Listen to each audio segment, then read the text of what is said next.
líder camponês e revolucionário. Uma das figuras mais marcantes e centrais do processo revolucionário pelo qual passou o México em 1910. Um líder da causa indígena. Liderou seus exércitos paramilitares em direção à cidade do México e, junto ao exército de Pancho Villa, ocupou a capital numa manifestação de poder popular. Hoje, no canal Ativa Biografia, iremos falar de Emiliano Zapata Salazar, uma das figuras mais marcantes e centrais do processo revolucionário pelo qual seu país passou em 1910.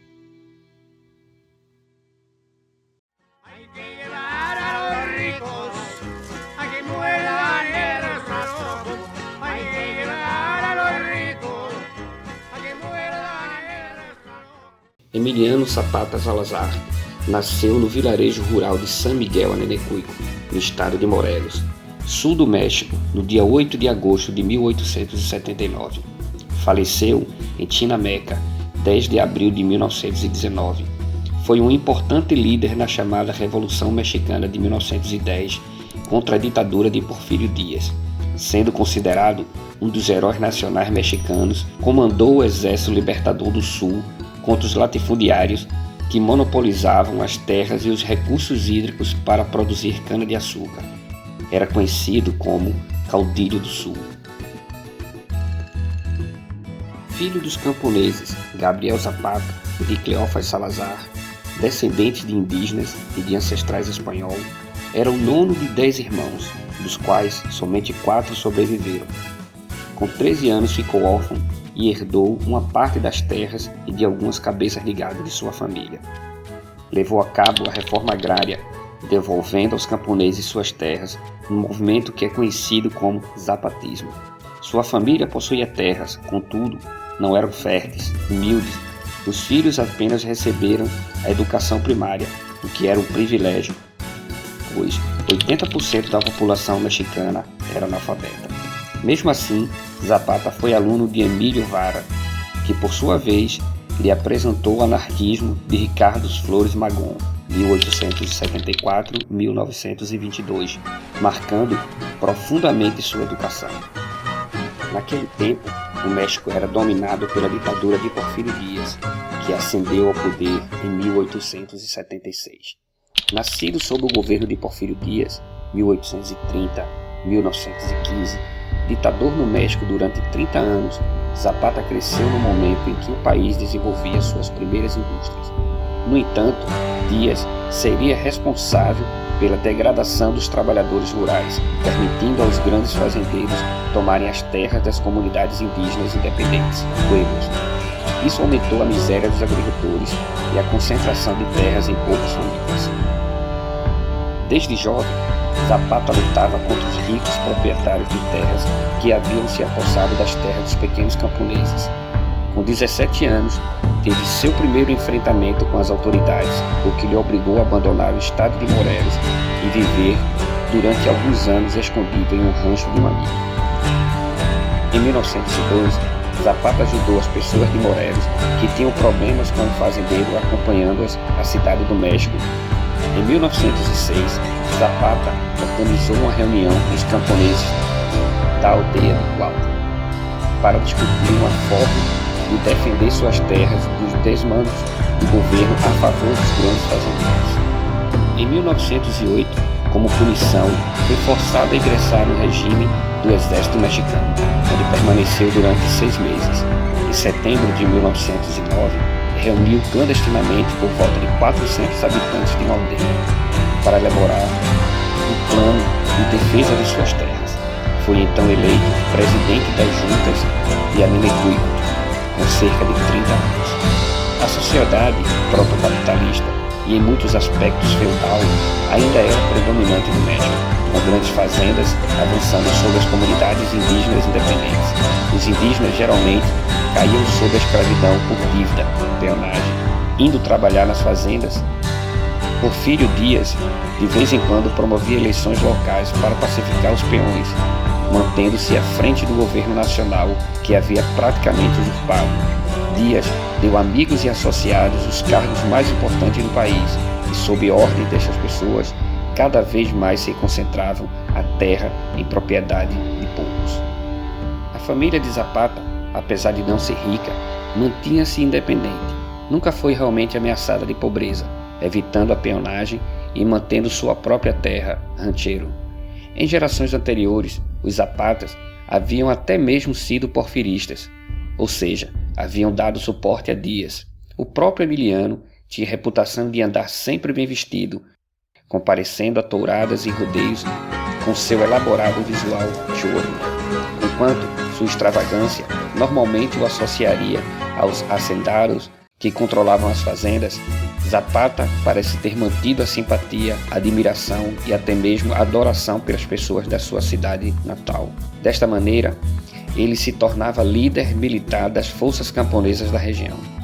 Assim, Zapata iniciou a campanha pelos direitos dos camponeses destituídos de suas terras, o que o levou à prisão diversas vezes. Numa das ocasiões em que foi libertado, abandonou as reivindicações pacíficas pelos títulos de propriedade dos agricultores. Por muitos anos, Zapata manteve-se firme em campanhas pelos direitos dos habitantes dos vilarejos, primeiro através da recuperação de antigos títulos de propriedade e depois pela pressão por atitudes sobre o governo de Morelos. Finalmente, desanimado com a falta de ação do governo e com os privilégios dados aos ricos fazendeiros, Zapata começou a fazer uso da força armada, simplesmente se apossando das terras em disputa. Zapata foi parcialmente influenciado por um anarquista do norte do México, Ricardo Flores Magón. A influência de Magón em Zapata pode ser sentida no Plano de Ayala, novembro de 1911, e ainda mais no lema adotado pelos zapatistas: reforma, liberdade, justiça e lei.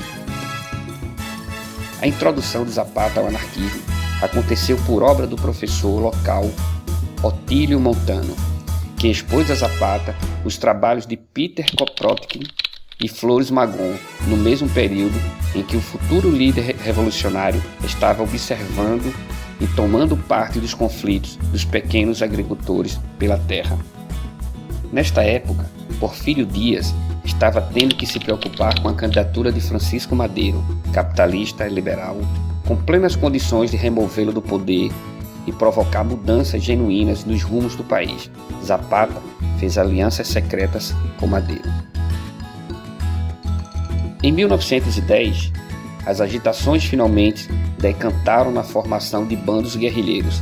Zapata rapidamente assumiu um papel importante, tornando-se general de um exército formado em Morelos. Zapata se alia a Francisco I Madero, 1873-1913, político que fazia oposição a Porfírio Dias nas eleições daquele ano. Contudo, o ditador se reelege após uma série de crimes eleitorais, desencadeando a Revolução Mexicana de 1910. A Revolução de 1910 teve como principal pauta a derrubada do ditador mexicano Porfírio Dias.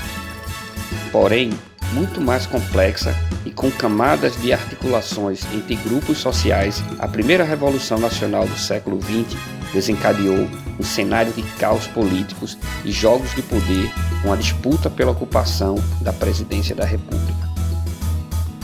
Com o objetivo de se perpetuar no poder a qualquer custo, Dias convocou eleições presidenciais. Francisco Madero, candidato adversário de Dias, foi perseguido e obrigado a se exilar em Plan de San Luis, de onde convocou o povo mexicano a se armar contra o ditador. No dia 20 de novembro de 1910, Emiliano Zapata reuniu o exército formado na maioria por indígenas de Morelos e, com um grito de terra e liberdade, se uniu à Revolução Mexicana de Madero. Aliado ao exército de Pancho Villa, 1878-1923, caudilho que comandava os exércitos revolucionários do Norte, Zapata dirige mais de 5.000 homens sob sua liderança. Capturam as cidades de Cuautla e Cuernavaca, ajudando Madero a assumir a presidência. Em 6 meses, o exército do ditador foi derrotado, em grande parte devido às rebeliões promovidas pelos peões. Zapata liderava os camponeses do sul e Pancho Villa liberava os do norte. Porfírio seria derrubado em 1910 pelas forças liberais articuladas pelo político e fazendeiro Francisco Madero. Em maio de 1911, Dias partiu para o exílio depois de passar o poder para Francisco Leão de Barra, que assumiu interinamente a presidência. Durante a presidência interina, surgiram desavenças entre Zapata, que exigiu a imediata devolução das terras aos camponeses, e Francisco Madero, que exigia o desarmamento dos guerrilheiros. Em julho de 1911, os zapatistas haviam entregado grande parte das suas armas na esperança de que Madero fosse eleito nas próximas eleições. Em novembro de 1911, Madero finalmente foi eleito presidente do México. Toma o poder, inicia o movimento e desenvolvimento do México como Estado moderno, políticas de desenvolvimento da identidade nacional e reabilitação de signos identitários, como o passado asteca e o muralismo. Porém, Zapata esperava que o novo governo assumisse o compromisso com os camponeses, mas pressionado pelo exército, Madero não apoiou os revolucionários. Madero havia promovido a reforma agrária e eleições para presidente. Contudo, boa parte dessas promessas ficou no papel. Madero acaba se mostrando farsante e não cumpre a promessa de restituir as terras aos camponeses. Com a ascensão de Madero, é implantado o caos na política nacional, em que inicialmente se convoca um armistício com Zapata, mas o revolucionário se nega, alegando que, se armado, os indígenas já estavam perdendo. Imagine então um exército desarmado. Madero enviou diversos generais para tentar neutralizar Zapata, mas com pouco sucesso. Madero seria responsável por uma proposta de reforma agrária que só teria corpo nos anos de 1930, na presidência de Lázaro Cárdenas, que tinha como claro objetivo a introdução do indígena à sociedade republicana, incluindo-os ao direito econômico capitalista e nacional.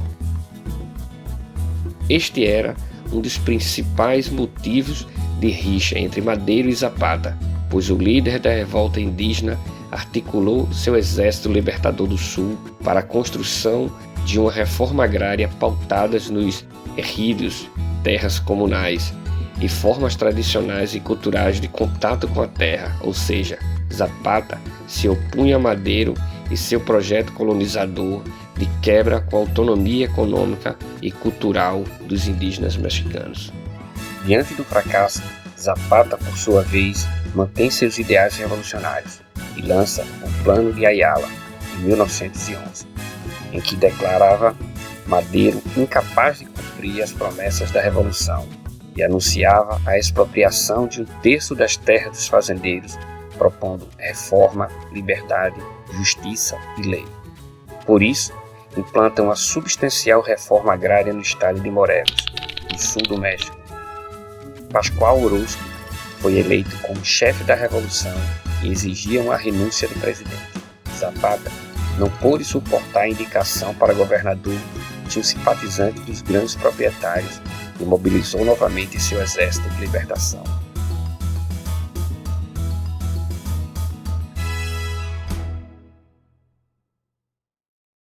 Diversos políticos morreram em confrontos com armas de fogo.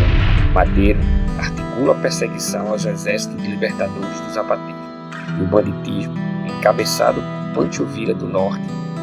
A perseguição aos zapatistas seria uma das principais pautas do exército mexicano no período pós-revolucionário.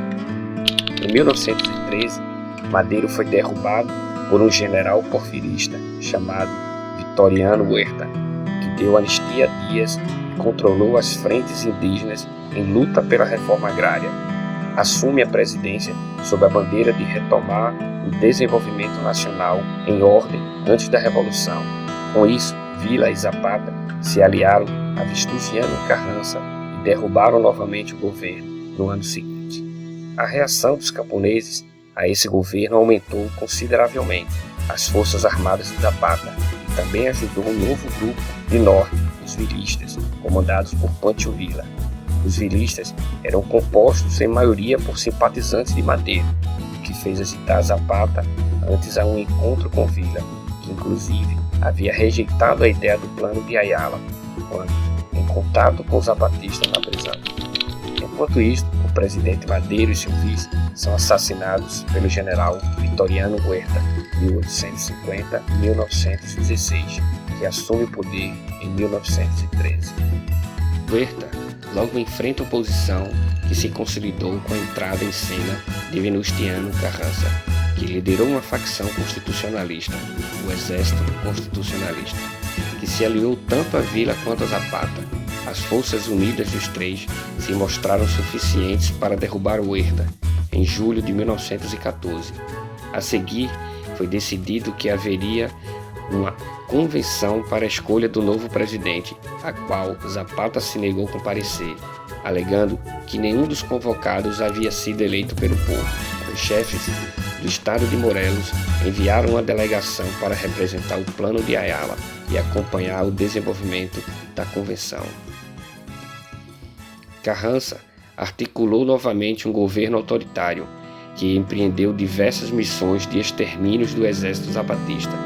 Declara-se o novo líder revolucionário e convoca deputados para que redijam uma constituição. Acudiram representantes de todos os estados e facções políticas, exceto zapatistas e vilistas. O texto é promulgado em 1917, mas Zapata não aceitou a nova liderança e se mantém em armas contra o novo regime. Inicialmente, Carranza obteve lealdade de Álvaro Obregón, o comandante militar que deveria conter as guerrilhas zapatistas e vilistas. Zapata manteve sua oposição, mas os anos de batalha fizeram com que o exército estivesse desarticulado e enfraquecido aos pés de 1914. Carranza então ofereceu uma farta recompensa pela cabeça de Zapata, fazendo do revolucionário alvo número 1 do exército e de diversas facções da sociedade. O governo de Carranza tinha como objetivo fazer um instável exército zapatista trair seu líder e desencorajar outros chefes zapatistas. Nenhum dos objetivos foi conseguido.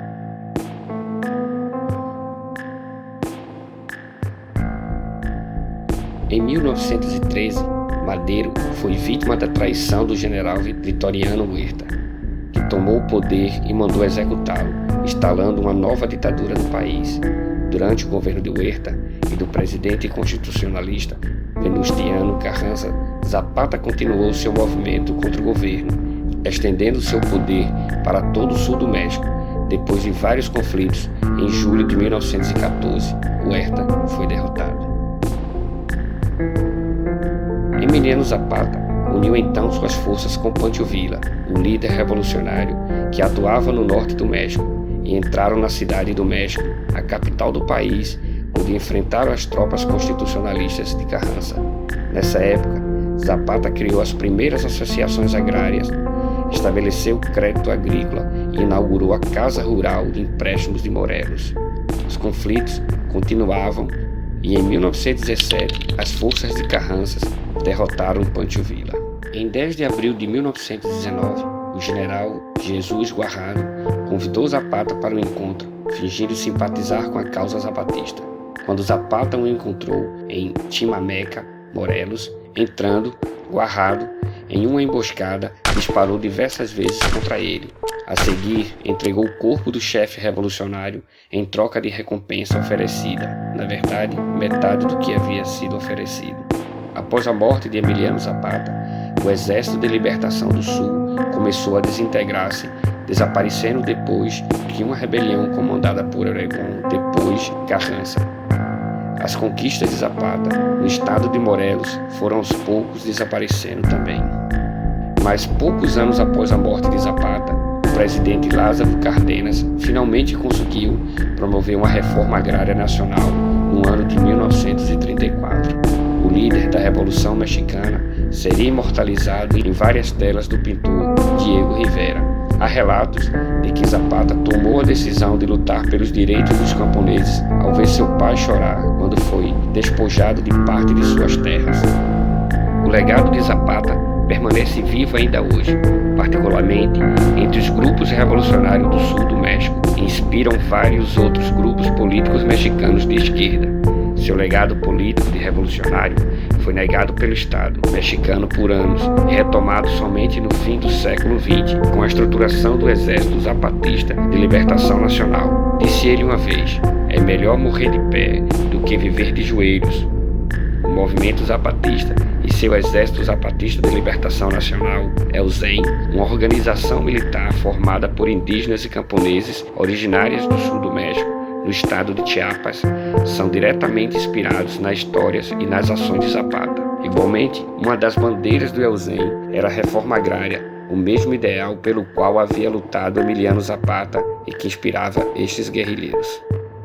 Essa foi a biografia de Emiliano Zapata, hoje apresentada para vocês no canal Ativa Biografia. Inscreva-se, comente, deixe seu like e compartilhe. Obrigado.